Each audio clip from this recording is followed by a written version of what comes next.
Hello guys, ओ student number 1 पर आपको स्वागत करता हूँ। साथियों को नमस्कार करता हूँ। अच्छी लगे वीडियो को लाइक सब्सक्राइब करना ना भूलें।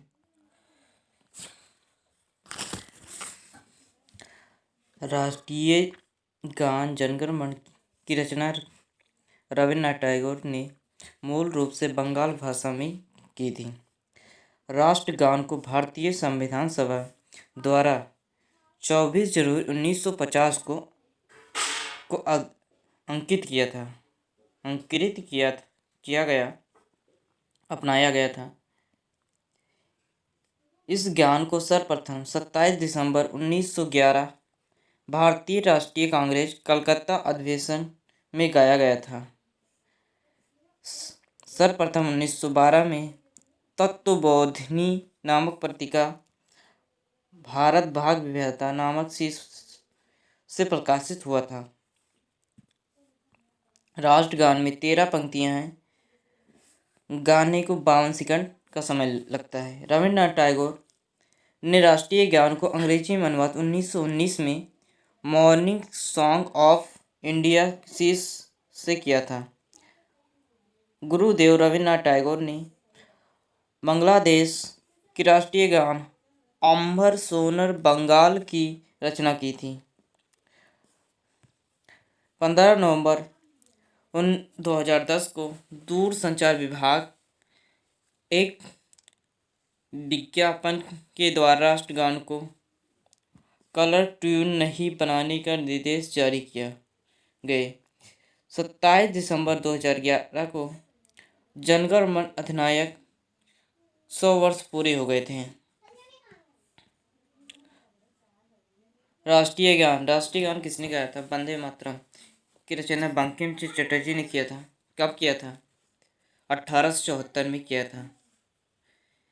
राष्ट्रीय गान संविधान सभा के द्वारा 24 जनवरी 1950 को अपनाया गया था। उनका यह गान बंगाली भाषा में था। बंकिम चटर्जी ने इस गीत को उपन्यास आनंद मठ से 1882 ईस्वी में की थी। जनगण मन के समान दर्जा प्राप्त हो गया वंदे मातरम का।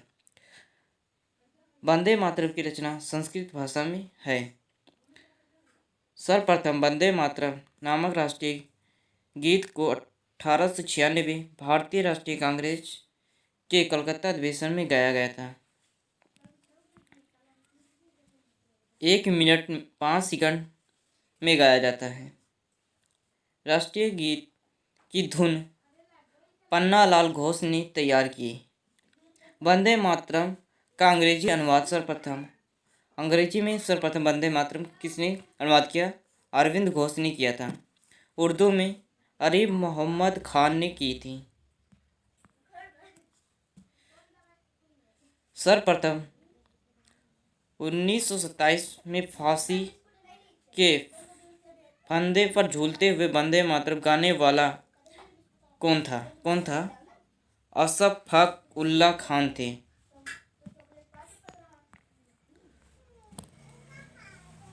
अच्छी लगी वीडियो को लाइक से सब्सक्राइब करना ना भूलें। नेक्स्ट दोस्तों को बुलाएं। 1949 में मास्टर कृष्ण राव ने राष्ट्रीय गीत को बैंड पर बजाने की ध्वनि बनाई थी।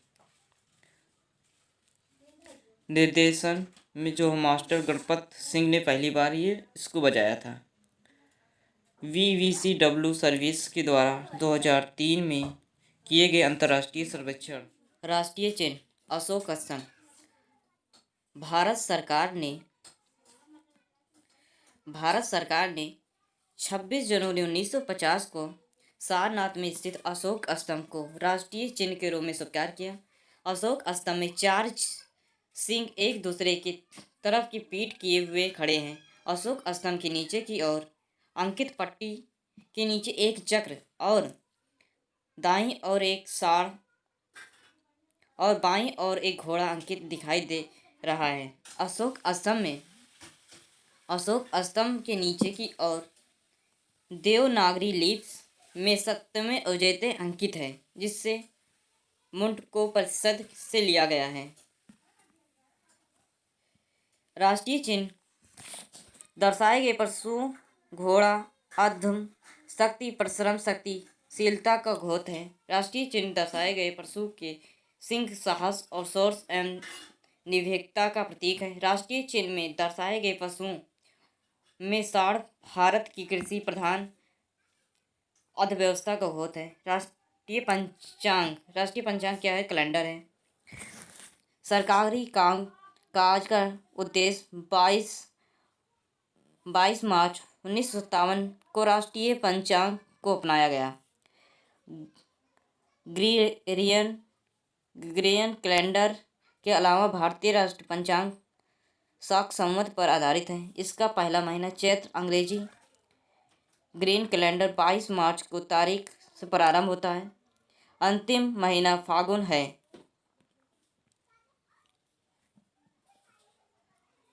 राष्ट्रीय पंचांग क्रमशः 12 माह होते हैं। चैत बैसाख जेठ आषाढ़ श्रावण भाद्रपद आश्विन कार्तिक अग्रहण पौष मार्गशीर्ष फागुन। शक संवत में 18 ईस्वी में शुरू हुआ था।